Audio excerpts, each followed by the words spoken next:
오늘은 시편 2편 말씀을 함께 묵상하며 은혜를 나누고자 합니다. 시편 같은 경우에는 보통 표제가 있습니다. 그래서 1절이 시작하기 전에 아주 작은 글씨로 성경에 보면 지은이에 대한 소개라든지 이 시가 어떤 상황에서 기록되었는가에 대한 그 소개를 하는 표제가 있습니다. 그런데 2편 같은 경우에는 그런 표제가 없습니다. 그래서 누가 지었는지, 어떤 상황 속에서 지었는지를 알 수가 없죠.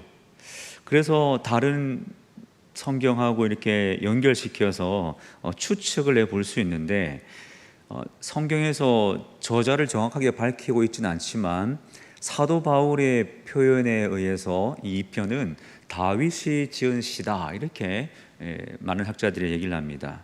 그 근거로 사도 바울이 사도행전 4장 25절에서 오늘 본문 1절 2절 말씀을 이렇게 언급을 하고 있습니다. 사도행전 4장 말씀에 보면 또 주의 종 우리 조상 다윗의 입을 통하여 성령으로 말씀하시기를 어찌하여 열방이 분노하며 족속들이 허사를 경영하였는고 세상의 군왕들이 났으며 관리들이 함께 모여 주와 그의 그리스도를 대적하도다 하시니로소이다. 여기 보시면 어찌하여부터 그리스도를 대적하도다라는 구절이 시편 1편과 2편 1절 2절 말씀입니다. 그런데 이 말씀을 누구의 입으로 통하여 말씀하게 하셨느냐? 하나님께서 다윗의 입을 통하여 이 말씀을 하게 하셨다라고 기록하는 거죠. 그래서 표제에는 기록되어 있지 않지만 사도 바울이 이 말씀을 통하여 다윗의 시다, 이렇게 생각을 할 수 있습니다.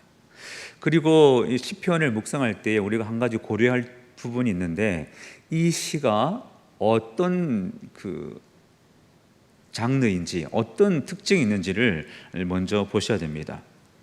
오늘 시편 2편 같은 경우에는 두 가지를 고려하셔야 되는데, 첫 번째 이 시편 2편은 제왕시라 이렇게 분류를 합니다.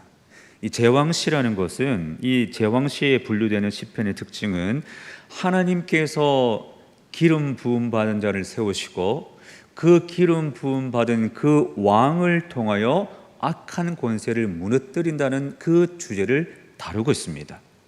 그래서 다윗 왕가, 이 다윗 가문에 속한 왕들을 하나님께서 세우시고 그 왕들을 통하여서 하나님의 나라를 세워가시는 내용을 담고 있을 때에 그 시를 제왕시다.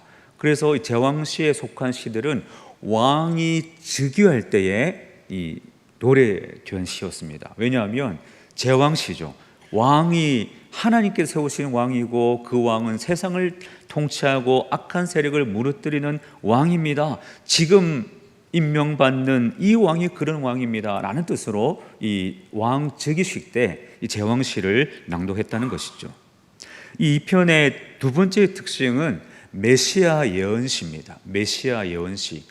메시아 예언시라는 말은 그 시편 말씀 속에 예수 그리스도의 삶과 죽음, 부활, 그리고 통치에 대한 내용을 담고 있는 시를 가리켜서 메시아 예언시다, 그렇게 분류를 합니다.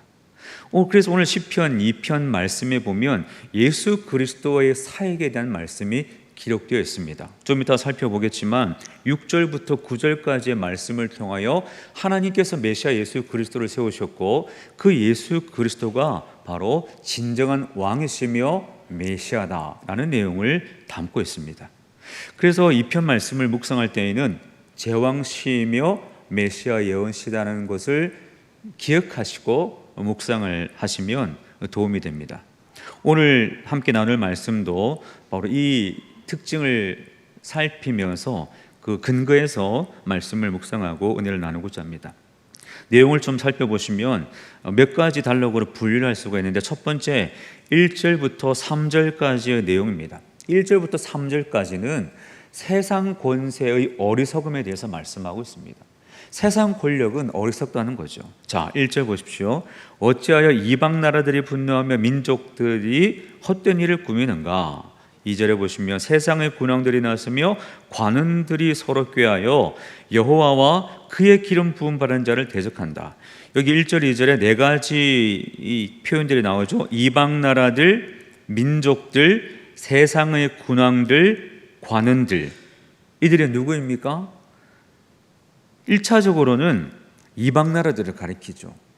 이스라엘 주변의 국가들, 에돔, 모압, 암몬, 블레셋, 이런 이방 나라들, 나중에 이스라엘 역사에서 등장하는 아수르, 바벨론, 바사, 이런 모든 이방 나라들을 가리키는 표현입니다.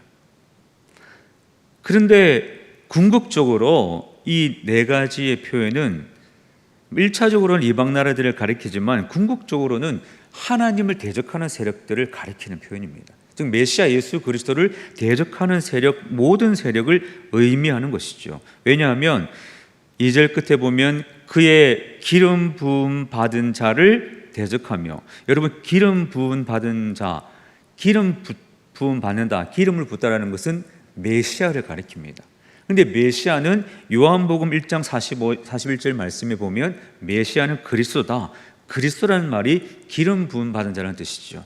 그래서 2절 하반절에 이 기름 부음 받은 자는 곧 메시아를 가리키는 표현이죠. 그래서 이 네 가지에 표현된 이방 세력들은 1차적으로는 이스라엘 대적들을 가리키지만 궁극적으로는 메시아를 대적하는, 하나님을 대적하는 모든 세력들을 가리키는 표현이다라고 할 수 있죠. 그런데 그들이 하는 일이 무엇입니까? 헛된 일을 꾸미는 거죠. 하나님을 대적하는 일을 꾸민다는 겁니다. 그들이 하는 일들이란 3절 말씀에 궁극적으로 구체적으로 표현하시기를, 우리가 그들이, 그 대적들이 하는 말이 우리가 그들의 맨 것을 끊고 그의 결박을 벗어버리자 하는도다, 이렇게 말을 한다는 겁니다. 이것이 이 대적들이 꾸미는 헛된 일의 구체적인 모습이죠. 3절 말씀은 무엇을 말씀하느냐? 이 하나님을 대적하는 대적들의 특징이 있는데 그 특징은 하나님과의 분리를 추구한다는 겁니다. 하나님과의 단절을 추구하는 거죠. 여기 맨 것을 끊고 결박을 벗어버리자라는 것은 하나님으로부터 떠나자, 하나님으로부터 벗어나자, 그의 다스림에서 떠나자라는 것을 말씀하는 표현입니다. 그래서 이스라엘 역사, 성경의 역사를 보면 이 대적들이 하는 모든 것이 끊임없이 하나님으로부터의 분리를 추구하고 하나님을 대적하는 모습을 성경에서 보여주고 있습니다. 우리가 지금 새벽 기도 때 예레미야 말씀을 묵상하고 있습니다. 예레미야 시대에도 마찬가지였죠. 예레미야 선지자가 활동했던 유다 시대를 보면 이 유다 시대의 지도자들과 이스라엘 백성들도 끊임없이 이 3절 말씀처럼 하나님 앞에 나아가지 않고 돌아서려 했던 거죠. 그래서 예레미야 5장 5절 말씀에 보면 이렇게 기록하고 있습니다.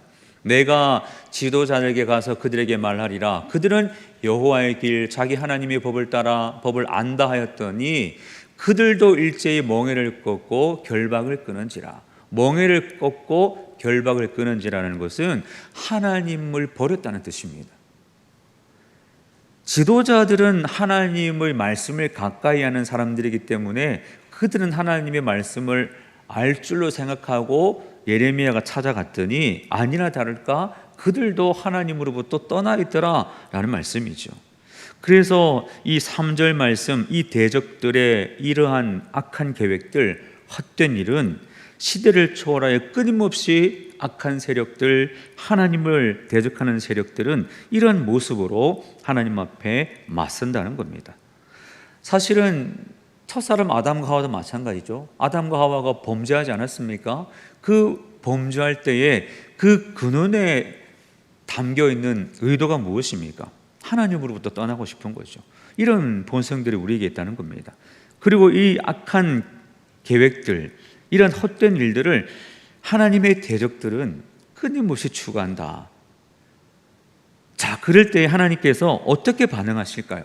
이 대적들의 이 악한 일, 헛된 일에 대하여 우리 하나님은 어떻게 반응하실까? 4절과 5절이 하나님의 반응에 대해서 말씀하고 있습니다.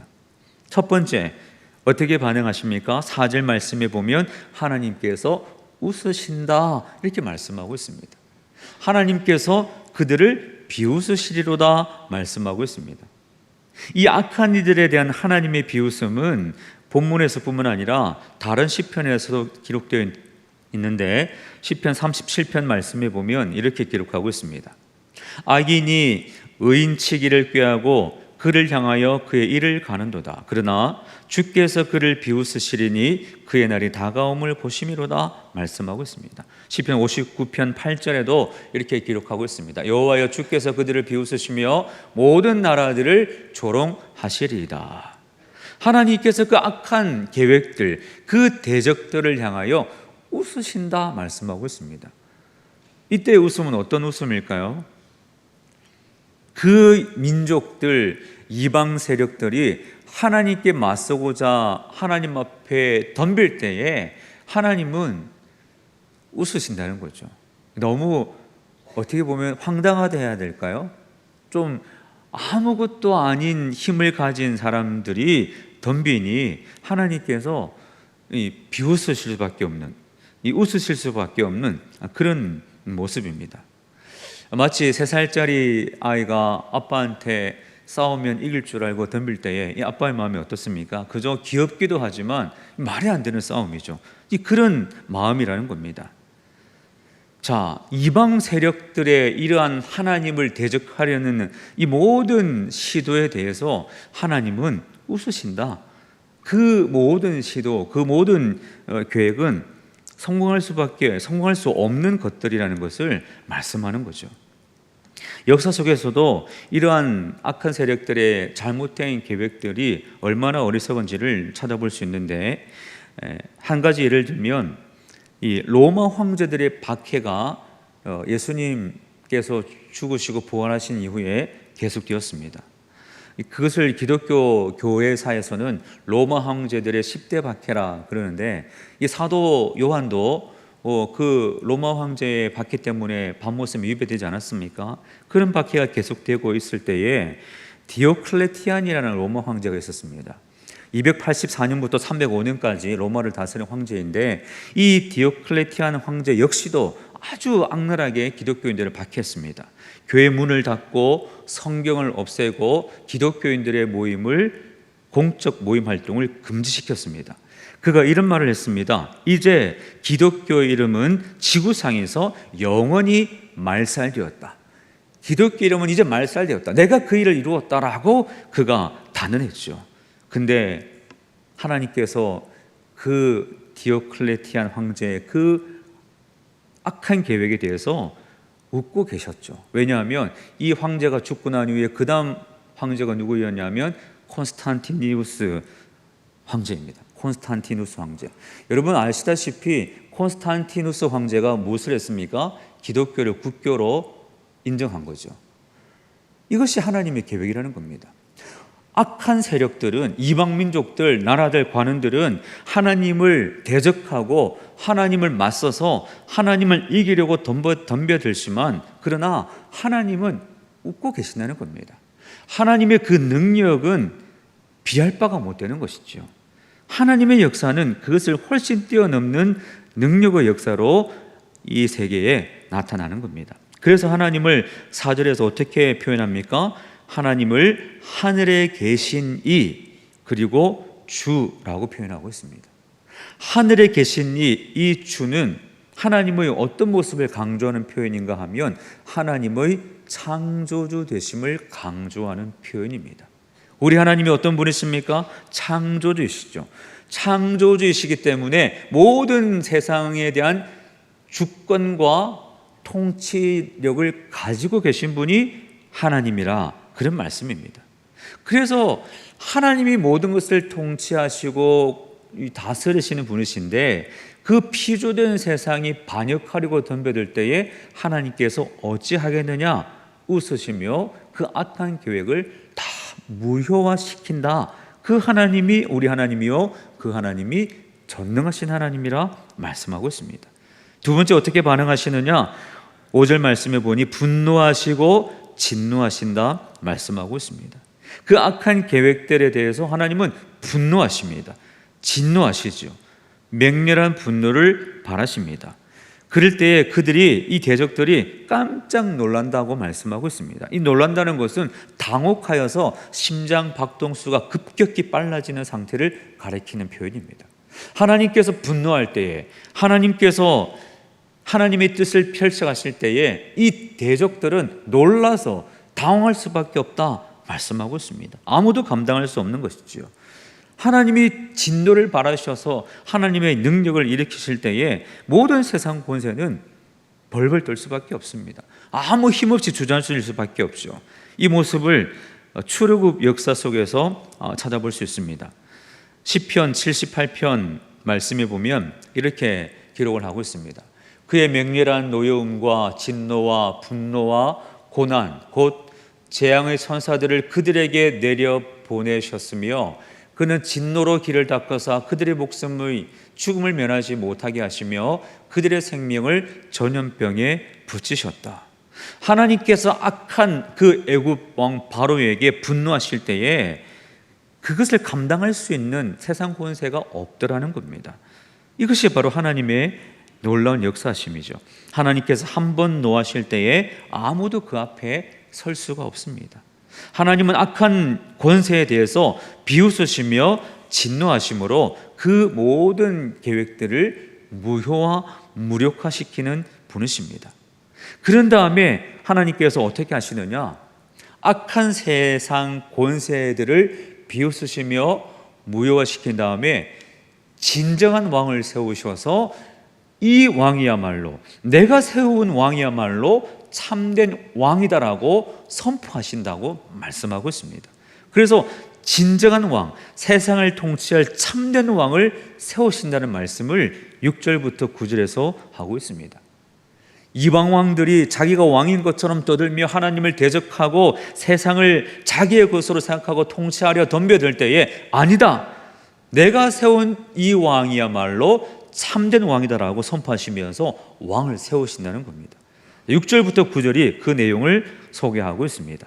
6절 말씀에 보면 하나님께서 대적들을 압도적으로 제압하고 승리를 취할 왕을 세우신다고 말씀하죠.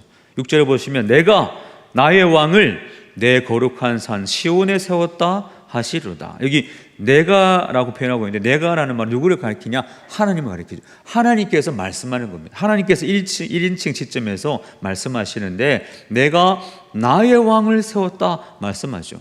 자, 하나님이 왕이신데 하나님이 말씀하시기를 내가 나의 왕을 세웠다 이렇게 말씀하고 있습니다.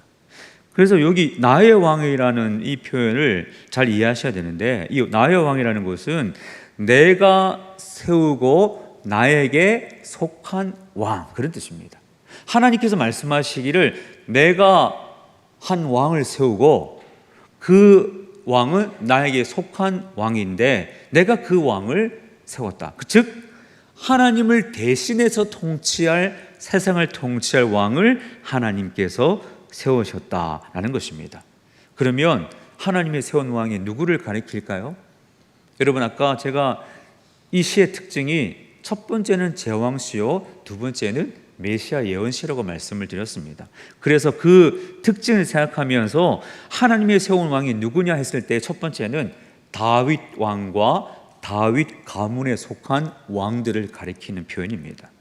하나님께서 사무엘하 7장 말씀에 보면 다윗 언약을 말씀하셨습니다. 다윗 언약의 내용은 다윗과 다윗의 후손에서 하나님 앞에 설 자가 영원토록 끊어지지 않겠다라는 약속을 주셨는데 다윗 가문에서 계속해서 왕들이 세워질 것이다라는 예언의 말씀입니다. 그래서 이 하나님이 세운 왕은 다름 아니라 다윗과 다윗 가문에 속한 다윗 왕조의 왕들을 가리킵니다. 그래서 이스라엘 역사에 보면 솔로몬 이후에 남과 북이 나누어져서 북이스라엘은 아수르에서 멸망당한 이후에 왕조가 끊겼습니다. 그러나 남유다는 어떻습니까? 다윗 가문에 이어서 다윗, 솔로몬, 르호보암 왕들이 쭉 이어지면서 히스기야, 요시야 쭉 왕조가 이어지지 않습니까? 그리고 포로로 비록 끌려갔지만 포로 이후에도 다윗의 족보는 계속해서 이어지는 것을 볼 수 있습니다.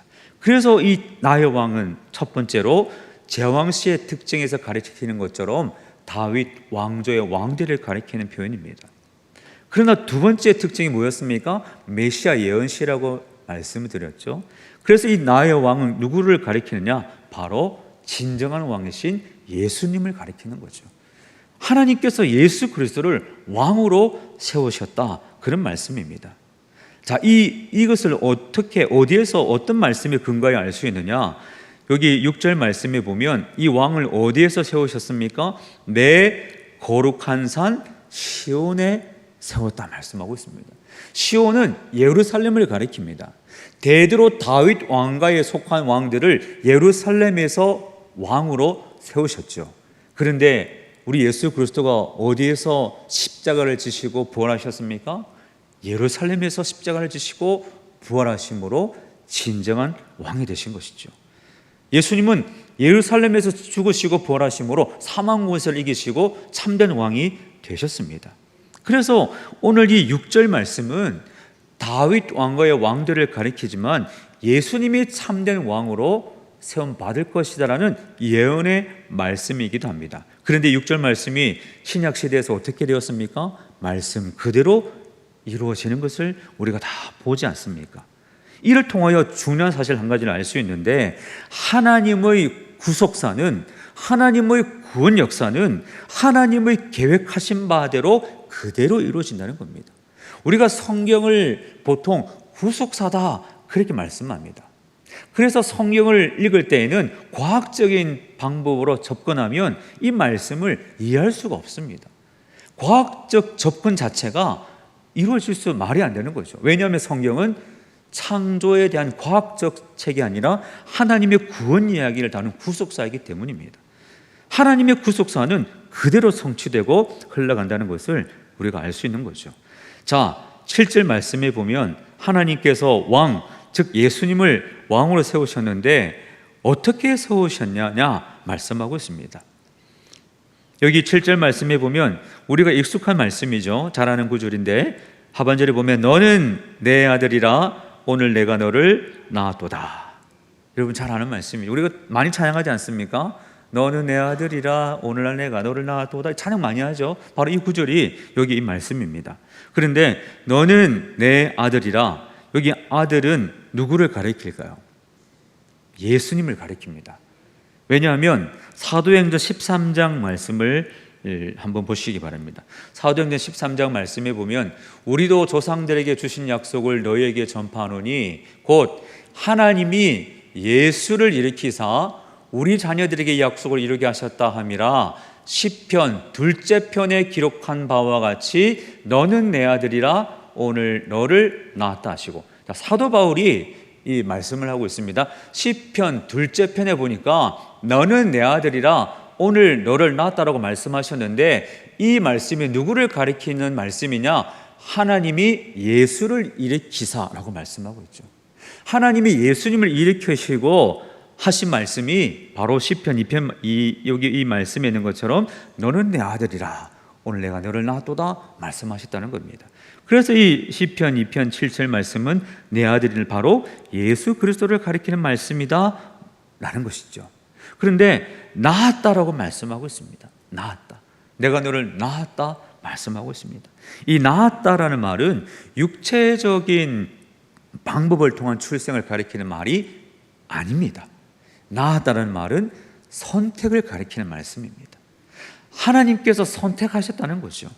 하나님께서 왕을 세우실 때 그 왕은 하나님이 선택하셨다는 말씀입니다. 예수 그리스도가 하나님이시고 하나님의 아들이지만 그러나 세상을 통치하는 왕으로 하나님께서 그를 세우시고 선택하시고 세우셨다, 통치권을 부여하셨다라는 말씀입니다. 자, 그렇다면 이 말씀을 우리에게 적용을 해 보겠습니다. 하나님께서 우리에게도 동일한 말씀으로 말씀하십니다. 내가 너를 낳았도다.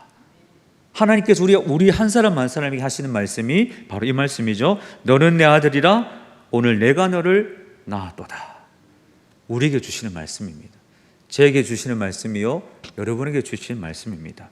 무슨 뜻인가요? 내가 너를 선택했다라는 말씀입니다. 내가 너를 선택하여 왕으로 세웠다라는 말씀입니다. 그래서 우리를 선택하시고 세상을 이길 권세를 우리에게 주셨다라고 말씀하고 있습니다. 너는 내 아들이라 오늘 내가 너를 낳았도다라고 찬양하고 이 말씀을 묵상할 때에 이것을 꼭 기억하시기 바랍니다. 하나님께서 나를 선택하시고 나에게 세상을 이길 권세를 주셨다. 그래서 로마서 16장 20절 말씀은 이렇게 말씀하고 있습니다. 평강의 하나님께서 속히 사단을 너희 발 아래에서 상하게 하시리라. 우리 주 예수의 은혜가 너희에게 있을지어다. 하나님께서 사단을 너희 발 아래에서 상하게 하시리라. 사단의 머리를 너희 발로 눌러 찌고 밟으리라 말씀하고 있습니다.